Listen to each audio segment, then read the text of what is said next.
Assalamualaikum warahmatullahi wabarakatuh. Pembahasan soal ruh itu luas, banyak rahasia-rahasia. Semua manusia itu sebelum dimasukkan di dalam janin, semua adalah ruh yang tinggal di alam ruh, di surga, atau di langit, atau di kayangan.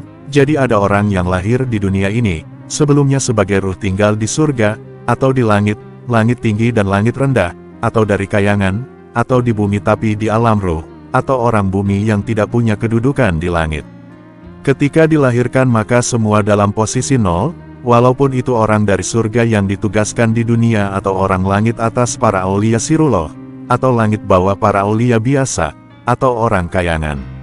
Soal ruh itu banyak dan teramat banyak jika dijelaskan, makanya penjelasan pendeknya, Ar-ruhu min amri Robbi, ruh itu urusan Tuhanku, ingat menggunakan Rob bukan min amrillah, sebab Rob itu pengatur, perancang, yang merawat dan menentukan dan mengurus.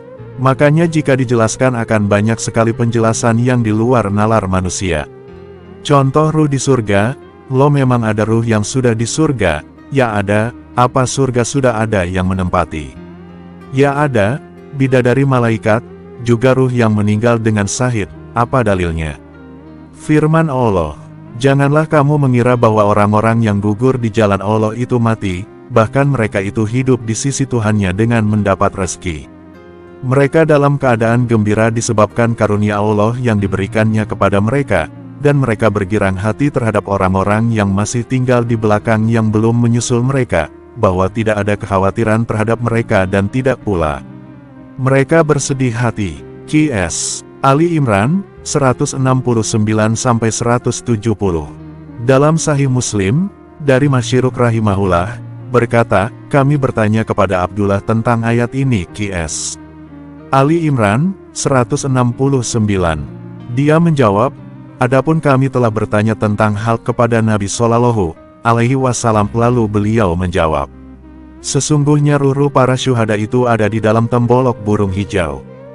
Baginya ada lentera-lentera yang tergantung di arsy. Mereka bebas menikmati surga sekehendak mereka, kemudian singgah pada lentera-lentera itu. Kemudian Rabb mereka memperlihatkan diri kepada mereka dengan jelas, lalu bertanya, apakah kalian menginginkan sesuatu? Mereka menjawab, apalagi yang kami inginkan sedangkan kami bisa menikmati surga dengan sekehendak kami. Rabb mereka bertanya seperti itu sebanyak 3 kali. Maka tatkala mereka merasa bahwasanya mereka harus minta sesuatu, mereka berkata, wahai Rabb kami, kami ingin ruh kami dikembalikan ke jasad-jasad kami sehingga kami dapat berperang di jalan-Mu sekali lagi. Maka tatkala dia melihat bahwasanya mereka tidak mempunyai keinginan lagi, mereka ditinggalkan. Hr. Muslim. Jadi, orang yang mati syahid semua tinggal di surga, dan mereka menikah dengan bidadari-bidadari surga, tapi dalam bentuk ruh, sebab jasad mereka di bumi. Ketika mereka menikah itu lalu misal dikaruniai anak, maka anak itu juga berupa ruh yang tinggal di surga, kelahiran surga. Surga itu ramai didatangi ruh-ruh yang mati syahid, ketika terjadi perang, dan banyak muslim terbunuh.